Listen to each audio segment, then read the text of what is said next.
Hi everyone, thanks for tuning into my channel, Huub Hildenbrand Guitar Academia. Today we will have another ear training session, and in this lesson we will go and talk about and into the root progression of a chord progression. There's a PDF down in the description below which you should download because we are really referring to that, and there are some informations which I am not telling you here in the video. So go down in the description below, and also it supports this channel, so it would be a cool thing. Thanks. Alright, so the root progression of a chord progression. What is a root progression? The root progression is just taking the roots of the chord, so the fundamental, so to speak, the note where the chord is constructed on, mostly by stacking up thirds in the traditional harmony, and that is called the root. And if we always sing the root of a chord, and we go through the whole progression, it could be like a very small progression we can practice, like just a few, like 2 or 3 or 4 chords, but we can also practice that for a whole song, for a whole composition. We will take a jazz standard here, and we will practice that for that jazz standard. And you find what we are doing and everything you find down in the description below. I mean in the PDF down in the description below, of course. Okay. Sometimes we have chords which are inverted, so that means not the root is in the bass, and that we actually do not really care about. We just sing the roots, so just the fundament of the chord. Maybe it's arranged in a different way, but singing then this other note, for example, if the third or the fifth or something is in the bass, and we sing that note, we get a different image, a different feel. So for that, we really think what we are singing now are really the roots, is really always the fundament of the chord. And this root is very important. Mostly it is a bass line, mostly it is the lowest note in the chord. That's the usual thing, because it's really the fundament. And what you normally also can say, like between the lowest voice, the bass line, which is mostly the root, and the highest voice, which is mostly the melody, there's also like a kind of a two-part counterpoint happening. So these intervals which are created between the lowest and the highest pitch of like in a chord progression, the root and the melody note, for example, then that is also, you also can really consider this. In Germany we have this word übergeordnete Zweistimmigkeit. So what does it mean? It means like you have a lot of things going on, middle voices and everything, but you have these outer voices, bass and treble voice, which are really creating this. You can say the framework of the basic construction.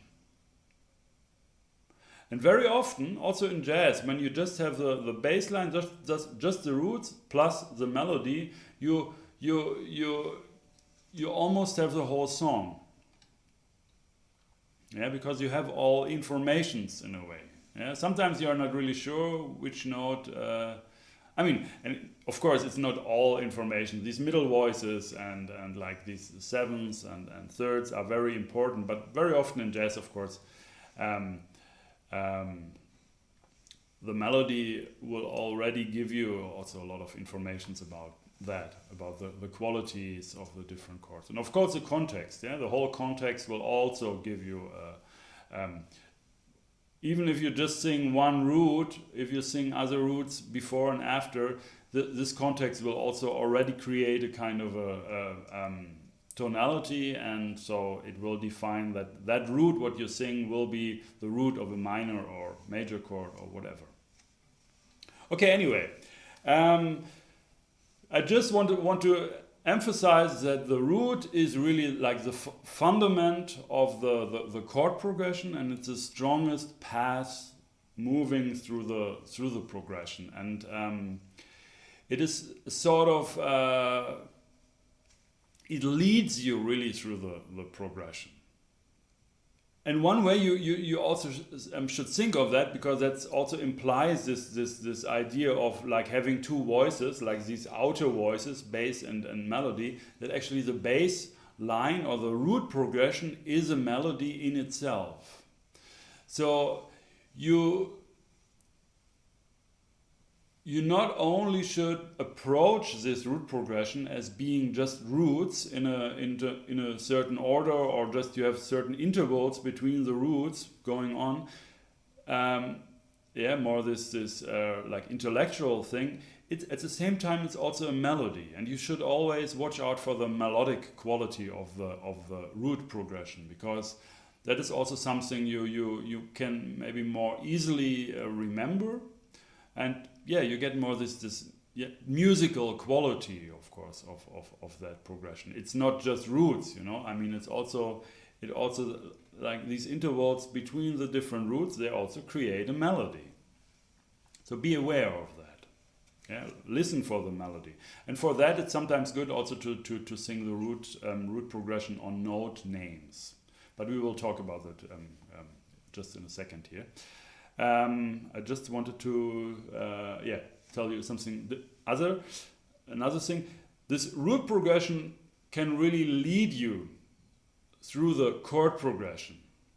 So when you know the root progression very well, and we will sing it here, and we will learn it by heart, and by ear, and that you really know this root progression of this song you want to play in this context, like a jazz standard, and this will really lead you through the progression, so that you then can also pre-hear the next chord just by thinking of the next root, just thinking where is the next root going, and you sang it so much, and you practice that, and you learn it by heart, so you know that it's going there, okay. And from that, it's the next step would be, of course, to add then the different qualities of the chord, of the chords. Yeah, is it like a minor chord? Is it major? Is it a minor 7 flat 5, or whatever? But first, we want to really focus on the root progression, and then we will go on with these ear training lessons, and then we will also add, of course, the qualities, the different arpeggios, and so on. But for now, we are talking about this basic path, which will also lead you through the chord progression when you play that, when you play the tune, or when you improvise over the tune, and it will make you also more it gives you the ability to pre-hear the next chord just by concentrating on where is the root progressing to. Because you sang it, also you really hear it, and you hear ahead in the progression, and that's something very important, especially in jazz, where like chords are moving so quickly that you should be really always, you should know where you're going to, and not suddenly be somewhere and I'm here, okay, and then it's already over that chord. So really you have to be a kind of ahead of the whole thing, and that's also something what I explained here. It's that this exercise will also gives you more control about that, gives you more ability of pre-hearing and pre-imagination and pre-thinking on the chord progression. Okay, you have two possibilities of singing root progressions. One is on just the plain note names. Yeah, so we can just like on the second page you have this root progression of this jazz standard, and it's like it's going from E to A to D. Yeah, so you can just E, A, D. Yeah, just sing E, A, D, D, G, C, F, E, A, D, G, B flat, A, D, G, E, A. And then the whole thing repeats and goes to the second ending. I do this repeat also. E, A, D, D, G, C, F, E, A, D, G, B flat, A, D, B, B flat, A, E, a D, E, A. Yeah, so you can do that by just singing on the note names. And as I said before, this is also helpful, or is more like you have more this association singing an actual melody. Yeah, if you sing like E, A, D, E, A, D, yeah, that's a melody, and you can sing that very quick. E, A, D, E, A, D. Yeah, and when you sing E, A, D, D, you already sang the first line, yeah, the first four chords of the first four roots of the first four chords in the song. So that's also a way, and also good for practicing actually, to just sing that very quick. Yeah, not ha D. No, sorry. E, A, D, E, A, D, D, G, C, F, E, A, D, G, B flat, A, D, G, E, A, to go really quick through these roots, so that you later on you just have to adjust the right tempo, or the I mean to really get it in time into the different measures, into the time frame of the form. And but for practicing you can do it quite quick, yeah, to really use your practice time also more efficient, you can say. Yeah, so really like E, A, D, E, A, D, E, A, D, la la la, E, A, D, that's the melody. La da dee, la da dee, da. Da ba ti, da ba ti, da ba ti. Yeah, so phrase by phrase, or then also the whole thing more quick. And of course, always strive for accuracy. That's very important. So don't sing like wrong notes, but very quick. It makes no sense. Of course not. Yeah, so if you have troubles with that, if you think these intervals are so large and it's difficult, then take your time, yeah, and also play it. That's also the idea here. Not you don't have to start immediately like singing it. You can also first like just play it, you know, just teach it to yourself.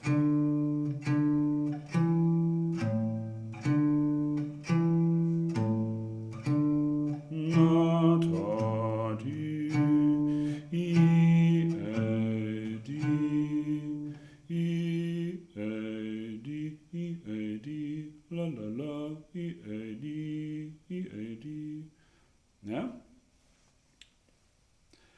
that's one way, yeah, to sing more melodic in a way, and having the actual note names. But we will actually focus on a different way of singing these root progressions. And we will take the Roman numerals. The Roman numerals are the scale degrees, you can say, or when you build chords on the scale degrees, like 1, for example, we will call that 1, that D. And when you build chords on the scale degrees, you can also say these are the chord degrees. Yeah? Yeah, so it's a one chord. It's a tonic. That's the chord degree. Yeah, then you have a two chord, some kind of a two chord. The E is a two, and the A is a five. Yeah, so you sing the Roman numerals, and the system of Roman numerals is very straightforward. It's really like you have all these like numbers from 1 to 7, and when you just have like 1 up to 7, you have like 1 2 3 4 5 6 7. Either the notes or the intervals, the numbers are like perfect intervals or major or minor intervals. So if you don't add anything to these numbers, 1 2 3 4 5 6 7, it equals the major scale. And then when you want to have scale degrees, chord degrees, Roman numerals which represent roots which are in between those, then you have to add flat or sharp.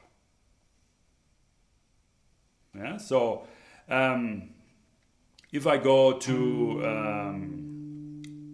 for example, to 1 2 flat 3, yeah, this F here in relation to D is a minor third, so it's a flat 3, and I call this flat 3 even if I'm in a major key or a minor key, or maybe in some other modal context where this is my root. I'm always referring to this 1 2 3 4 5 6 7 of the major scale, and then I'm just altering notes. Yeah. Because there are also some different concepts about, like, okay, in a minor key, of course the third degree is always minor, but in a major key the third degree is always major. So I just have to know it's major or minor, and then I just say it's the third degree, it's 3. But we will take a different system here. I mean, it's not my system, but yeah, it's also kind of a standard system, of course. It's nothing special in a way. So it's just actually that we need a little bit of analysis.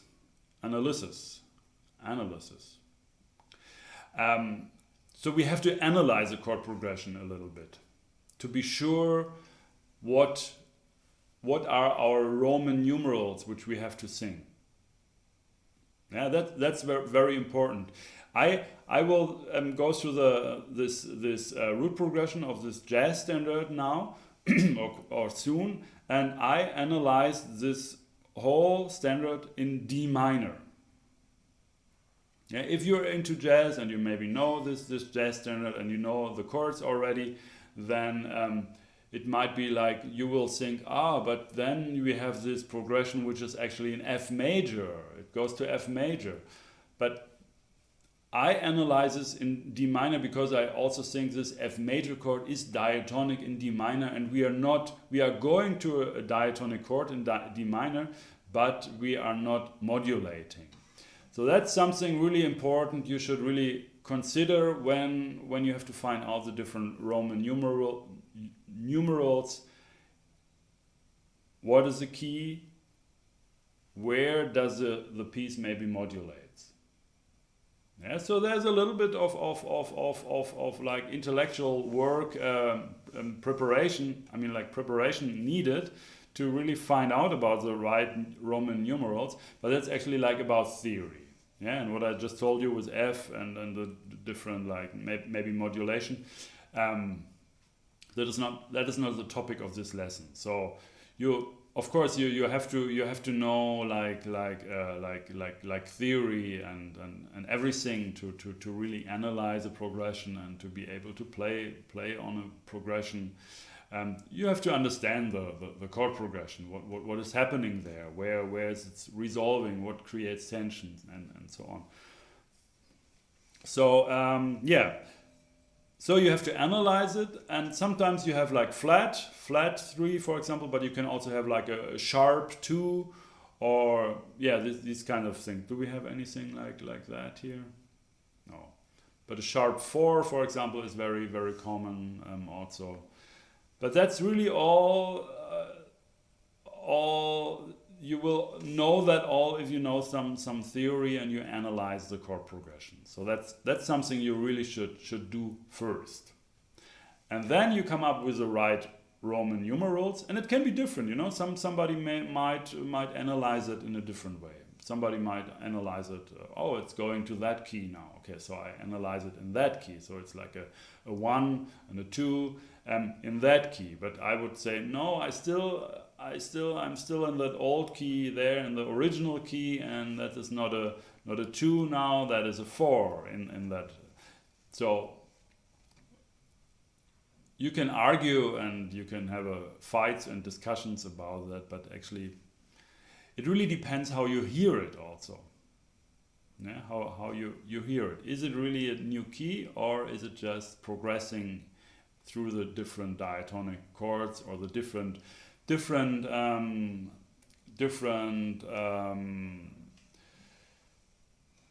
chords which functions in a diatonic way but are not diatonic themselves, so like secondary dominant, like a Neapolitan chord, like an augmented 6th chord, like a diminished kind of a chord, like passing chords. Yeah, so that's something you should do. So for this standard, of course, you have it easy because it's already analyzed, and you can I'm sure you can get the music somewhere, like the melody and the actual chords, and then you can just think about this analysis of what I did there, and you listen for that yourself and think about that. But yeah, so you have to know some theory for getting these right Roman numerals. Okay, so when I'm yeah, I will go now to the second page, and I will show that kind of a practice.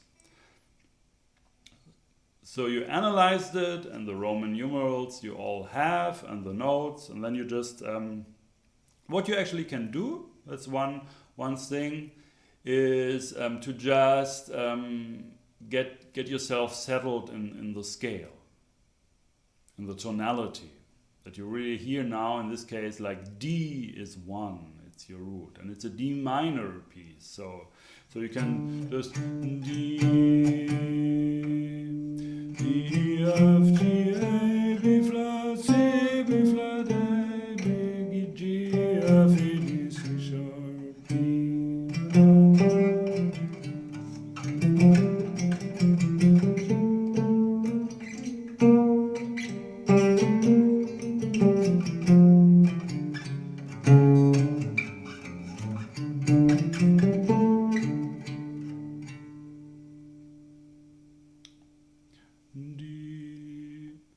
So now I am really in D minor.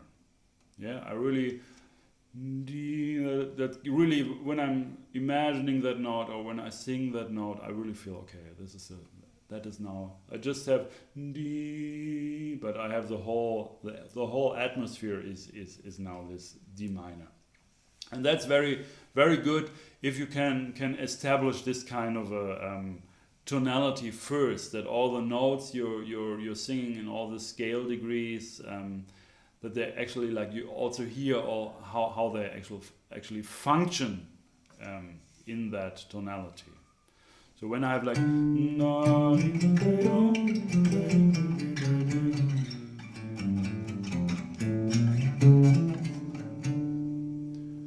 then I sing 2 5 1.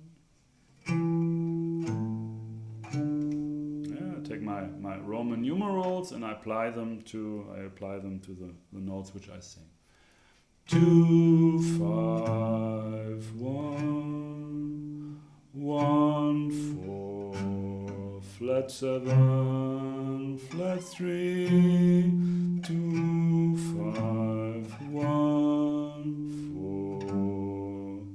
And you can first just play it, just play the progression while watching, while looking on the page. Of course, normally you have a lead sheet where you also see all the chords, not just the roots.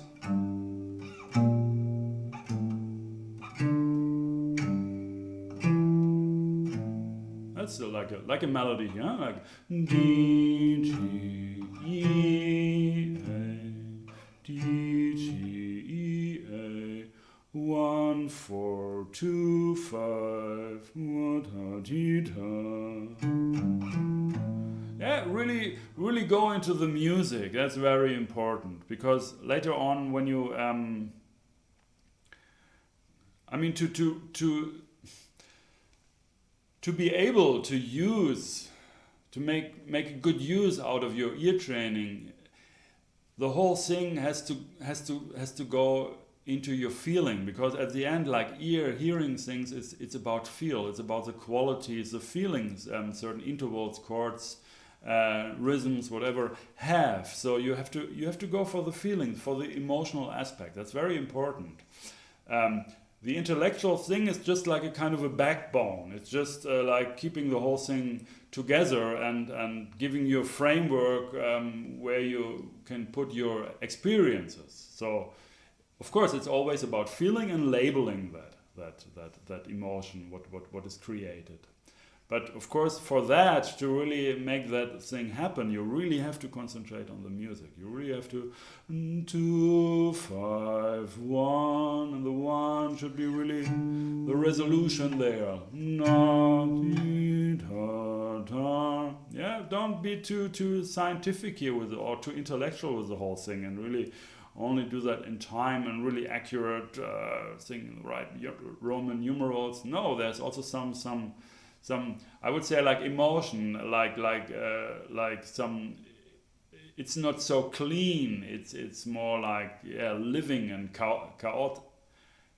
I think it's chaotic. Yeah. So it's not.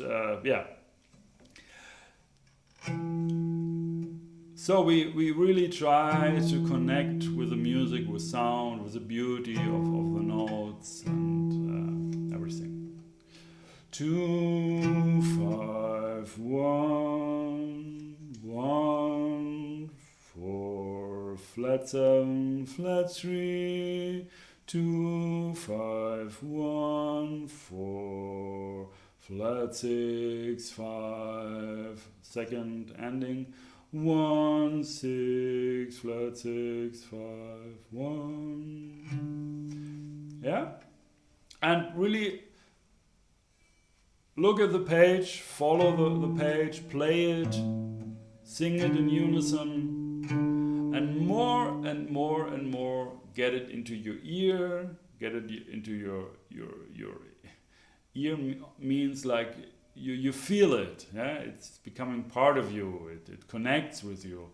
And more and more played by ear, yeah, you know, like la la, oh, it went la la la, 2 5 1, okay, yeah, right, 2 5 1. So this intellectual numbers and the sound get in a way like they're coming together. And so more and more you go away from the sheet, from looking at the notes, more and more you bring it into your system, and you bring it into your ears and into your heart. So play it by heart then, yeah, after I mean, that's the goal of practicing, to really 2 5 1 1 4 flat 7 flat 7 flat 3 2 5 1 4 flat 6 5 1 4 2 5 2 5 1 1 4 flat 7 flat 3 2 5 1 4 flat 6 2 5 1 6 flat 6 5 1. Yeah, that was like a little bit pushing now. I'm trying to demonstrating that to go fast, but I would really I would more like really to like feel that, and after a while you really also establish the time to also go in the um, in the measure, in to not do it rubato, yeah? To really have to think like E, A, D, D, G, T, F. Ah, okay, I just saying the note names. Again, the Roman numerals. That's what you should do more, actually. 2, 5, 1, 1, 4, flat 7, flat 3, 2, 5, 1, 4, flat 6, 5, 1, 4, flat 2, 5, 2, 5, 1, 1, 4, flat 7, flat 3, 2, 5, 1, 4, flat 6, 5, 1, 6, flat 6, 5, 1. Yeah, so also without always checking. More and more, when you do it in a musical way, you really connect with your ears and your heart. Then you will be more and more settled in the key, so that you're not so easily go off.